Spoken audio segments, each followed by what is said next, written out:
Hey guys, Deadset here. Now, a lot of people have asked me how I got geared to upwards of 700k DPS in so little time after release, and I want to stress that my situation isn't exactly the everyday case. First, I got a very hardcore gaming group. I was boosted to 60 within a matter of hours of release. I had strength gear prepared for my Crusader, so we were able to jump straight into Torment 1, and that's basically how I got an initial burst of good upgrades. However, this isn't at all the only way or the required way, or at this point I even believe it isn't the best way to gear up.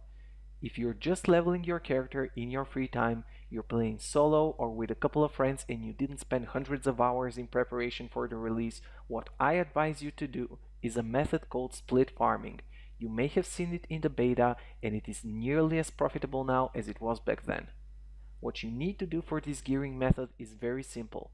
Invite a couple of friends, as many as you can since the method is done best with a full group, into a game on adventure mode on normal difficulty. That's right, normal difficulty, the easiest difficulty in the game, where basically any skill you use is going to one-shot your enemy, including elites, and you are in zero danger of dying and losing efficiency. You are going to do bounties, all 5 in an act of your choice.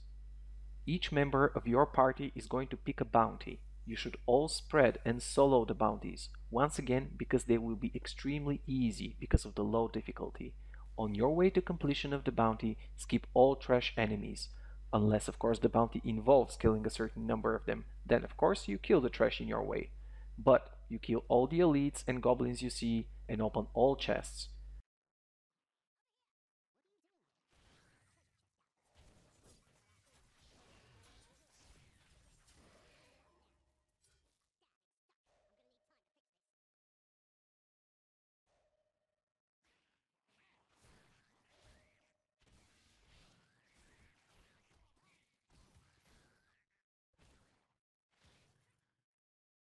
Once you complete your bounty, move on to a bounty that is not taken yet by another party member. If they are all taken and the rest has been completed, feel free to join a friend on a bounty of your choice, since some of them involve finding a dungeon in a large zone and you will complete it faster if 2 or more people help with the search. Some of the bounties involve killing act bosses. Magda, Belial, Gom, Asmudan, you know the deal. Once again, because of the normal difficulty, a single party member will be absolutely enough to solo the boss. So when you get the notification for entering the boss fight, everyone but the person going for the boss should decline going into the fight.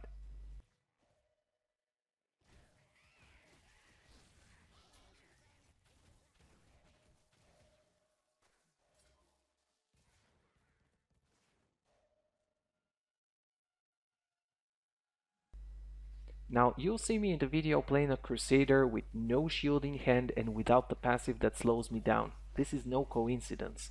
I don't need the defense and utility that the shield provides me with, since on normal I only care about speed. And you should do the same. Max out your movement speed for those runs, put on the best mobility skills at your disposal, the teleports for wizards, run like the wind for barbs, vault for demon hunters, you know how it goes, and get to places as quickly as possible.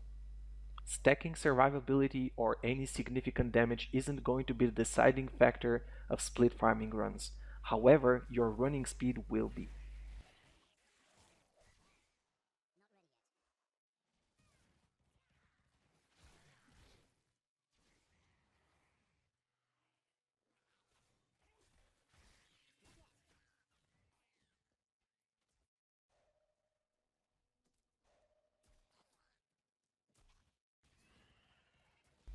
As you can see, I quickly fill up my inventory with rares, which are potential upgrades, and magic items which I will use for salvage. Gems and crafting materials will also drop left and right, so you'll stock up on them too. And as you can see on the screen, you'll also get legendary items. Me and a friend both got rings in this run, and his turned out to be an amazing Stone of Jordan, which was an immediate upgrade for him.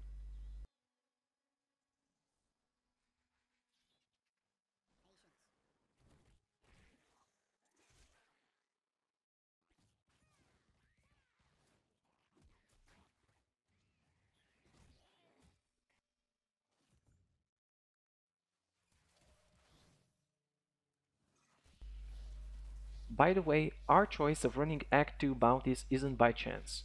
There is in fact a list of Act-specific legendary drops from the Heraldric caches. What we were looking for on Act 2 were the Gloves of Worship, an amazing glove piece which will extend the duration of shrine effects to 10 minutes.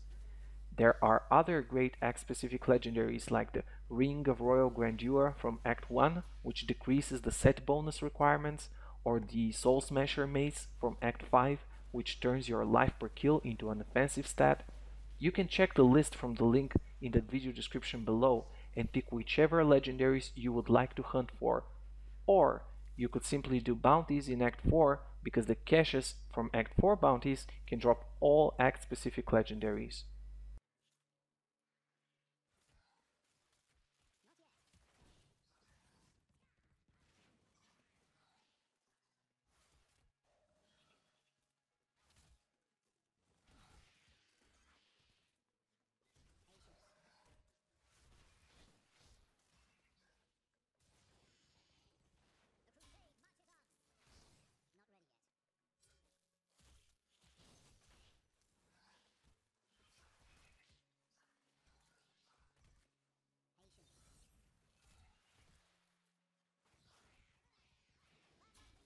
I don't see myself running these sorts of runs for a long time.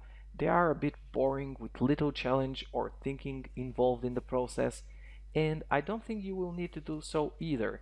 I did these runs as a test for about an hour, just to see how profitable they were, and I was amazed to find rares that were just as good as the ones I equipped myself with in Torment 1.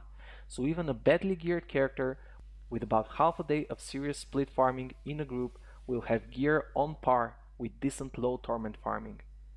And to not make empty promises, let me demonstrate a few pieces that stood out among the rares I found in just a handful of runs.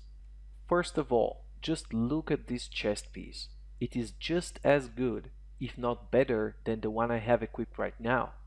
You can play around with the secondary stats to get something complementary to your build or your toughness, like life per kill, but even as it stands, this chest piece will last you a long time before you get the desired legendaries or set pieces. These boots are also just as good as the ones I wear, only instead of a skill bonus, they have movement speed. You can reroll this stat into several great primary options, up to 15% in several key skills for your character, or additional armor, or life regeneration, or you can also stick with the movement speed bonus. However, I would advise you to use your Paragon points for movement speed and do your best to get toughness or DPS bonuses on your boots slot. As it stands, wasting a primary roll on movement speed is pointless. These bracers, you guessed it, found in normal bounties. They rolled excellent toughness stats and a perfect roll on crit chance. From here on out, it's your choice whether you're going to re-roll the vitality or the all resistance into percentage to elemental damage.